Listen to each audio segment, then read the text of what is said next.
अस्सलाम वालेकुम and welcome to Mehboob course. पिछले वीडियो में हमने कंडीशनल स्टेटमेंट्स पढ़ी थी जिसमें हमने इफ़ स्टेटमेंट का पढ़ा था। तो आज की वीडियो में हम पढ़ेंगे एल्स ब्लॉक के बारे में। तो इफ़ कंडीशन का इफ़ स्टेटमेंट का आप लोगों को होप्स हो आप लोगों को क्लियर हुआ होगा। तो हम बढ़ते हैं एल्स स्टेटमेंट की तरफ। तो जो एल्स स्टेटमेंट होती है, एल्स का जो ब्लॉक होता है इफ़ के बाद हम उसलिए लिखते हैं ताकि जो भी कोड अगर इफ़ में यानी इफ़ की कंडीशन अगर ट्रू नहीं होती, इफ़ एग्जीक्यूट नहीं होता तो उस कंडीशन में हम एल्स का ब्लॉक लगाते हैं। एल्स में वो कोड रन होगा जब कंडीशन ट्रू नहीं होगी। कोई भी कंडीशन अगर फॉल्स हो जाएगी तो एल्स का ब्लॉक हम रन करने के लिए एल्स का ब्लॉक रखते हैं। तो इसका जो सिंटैक्स है वो कुछ ऐसा होता है कि जो हमारी इफ़ कंडीशन होती है उसके बिल्कुल नीचे ही हम एल्स का ब्लॉक रखते हैं। एल्स के ब्लॉक में कोई कंडीशन देने की ज़रूरत नहीं होती है, क्योंकि अगर कंडीशन फॉल्स होती है कोई भी तो एल्स का ब्लॉक हमने एग्जीक्यूट कराना होता है। इसको फिर हम एग्जांपल के थ्रू समझते हैं। जैसे मान लो कि हमारे पास टाइम है 20 और यहाँ पे हमने कंडीशन लगाई हुई है। अगर जो है टाइम लेस देन 18 होता है तो गुड डे प्रिंट होना चाहिए, एल्स में हमारे पास होना चाहिए गुड इवनिंग। तो यहाँ पे टाइम के अंदर वैल्यू जो है 20 है। 20 is less than 18, 20 is less than 18 होगा, जिससे ये वाली कंडीशन फॉल्स हो जाएगी। तो ये एग्जीक्यूट नहीं होगा। फिर वो आएगा एल्स के ब्लॉक में, कोई कंडीशन चेक नहीं होगी और एल्स का ब्लॉक एग्जीक्यूट होगा। तो होप सो ये वाला आइडिया आप लोगों को क्लियर हुआ होगा। हम इंटेलिजेंट में करते हैं तो ये आप लोगों को बिल्कुल अच्छे से समझ में आएगा। तो मैं अपने इंटेलिजेंट आइडिया को ओपन करता हूँ। तो मेरा इंटेलिजेंट आइडिया ओपन हो गया है। मैंने यहाँ पे काफ़ी सारे प्रोजेक्ट्स बनाए हुए हैं। तो मैं क्या करता हूँ, ये सारे मैं क्लासेस में हटा देता हूँ और एक न्यू जावा क्लास क्रिएट करता हूँ। इस सोर्स के अंदर एक न्यू पैकेज में क्रिएट करता हूँ। सबसे पहले न्यू पैकेज और इसको मैं नाम देता हूँ बेसिक्स। इस बेसिक्स के पैकेज के अंदर मैं न्यू जावा क्लास क्रिएट करता हूँ एल्स स्टेटमेंट। अब यहाँ पे आप लोग देख सकते हैं मेरा पैकेज भी इंपोर्ट हुआ है और यहाँ पे मेरी जावा क्लास क्रिएट हो गई। यहाँ पे मैंने एक मेन मेथड बनाना है, मेन, और मैं कंडीशन इफ़ कंडीशन भी समझाऊंगा ताकि आप लोगों को एल्स का ब्लॉक भी समझ में आए। फॉर एग्ज़ाम्पल हमारे पास एक इंटीजर है ए, उसके अंदर वैल्यू है एज की। हम इसको एज के लेते हैं, एज इक्वल टू 18। अब हम यहाँ पे कंडीशन लगाते हैं, अगर जो है age greater than 18 greater than equal to 18 होती है, तब क्या करना है, इस इफ़ के ब्लॉक के अंदर हम प्रिंट कराएंगे you able to vote, you are able to vote. अगर ये कंडीशन सेटिस्फाई नहीं होती, यानी ये कंडीशन अगर ट्रू नहीं होती तो हम एल्स का ब्लॉक एग्जीक्यूट कराएंगे। एल्स के ब्लॉक में कोई कंडीशन नहीं लगेगी, यहाँ पे कोड ऑटोमेटिकली रन हो जाएगा जब ये वाली कंडीशन फॉल्स हो जाएगी।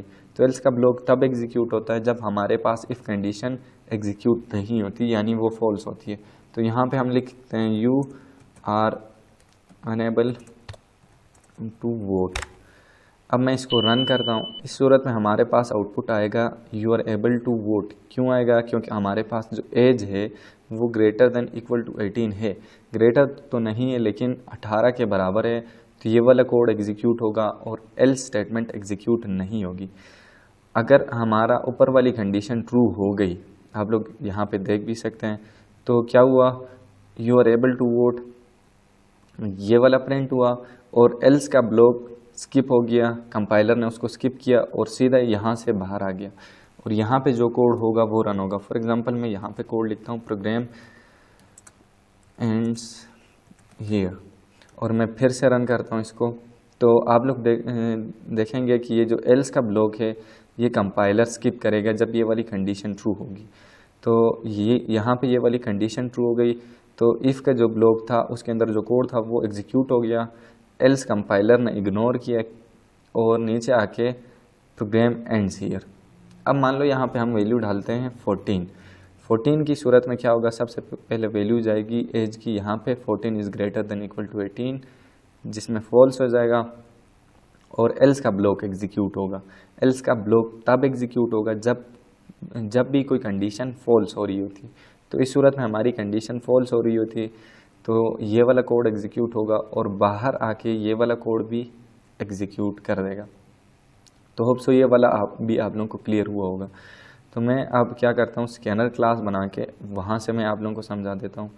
तो ये कोड मैं कमेंट आउट करता हूँ। इसको कमेंट करने के लिए /स्टैलिक और ये, तो यहाँ पे मैं एक स्कैनर क्लास का ऑब्जेक्ट क्रिएट करता हूँ।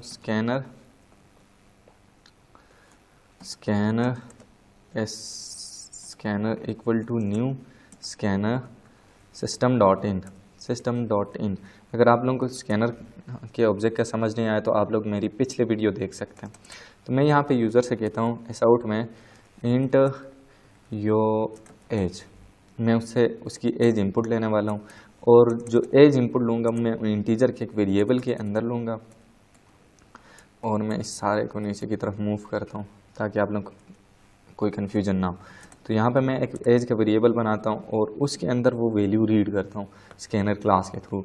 तो स्कैनर डॉट नेक्स्ट इंट ये वाला मेथड मैं अप्लाई करूँगा क्योंकि मैंने एक इंटीजर रीड करना है और वो कहाँ से रीड करना है, स्कैनर क्लास के ऑब्जेक्ट के थ्रू रीड करना है और उसको मैं स्टोर कर रहा हूँ इंट के एक वेरिएबल के अंदर।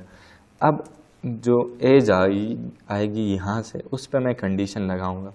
अगर जो है age is greater than equal to 18 आती है तो हमने कहना है एसआउट में यू आर एन एडल्ट। और इसके अलावा जो कंडीशन आती है यानी अगर 18 से लेस देन आती है, यानी जब ये वाली कंडीशन एग्जीक्यूट नहीं होगी। कब एग्जीक्यूट नहीं होगी? जब एज 18 से कम होगी तब एग्जीक्यूट नहीं होगी। तो हम यहाँ पे वो वाला कोड लिखेंगे। तो यहाँ पे हम लिखेंगे यू आर चिल्ड्रन हम लिख देते हैं और इसको मैं रन करता हूँ। रन करके हम इनपुट देते हैं तो उस सूरत में हमारे पास आउटपुट क्या आएगा हम उसको देखते हैं। तो मैंने इसको रन किया है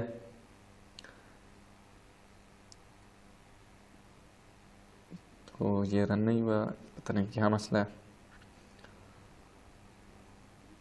हाँ रन हो गया। तो यहाँ पे आप लोग ने क्या करना है, अपनी एज डालनी है। मैं मान लो कि मैं एज डाल लेता हूँ 17।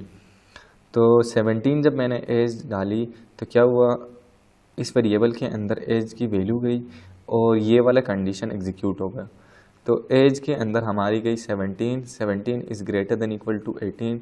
जिस सूरत में ये यहाँ पे मिला इसको फॉल्स मिलने पे उसने सीधे जाके एल्स के ब्लॉक को एग्जीक्यूट किया और यहाँ से बाहर आ गया।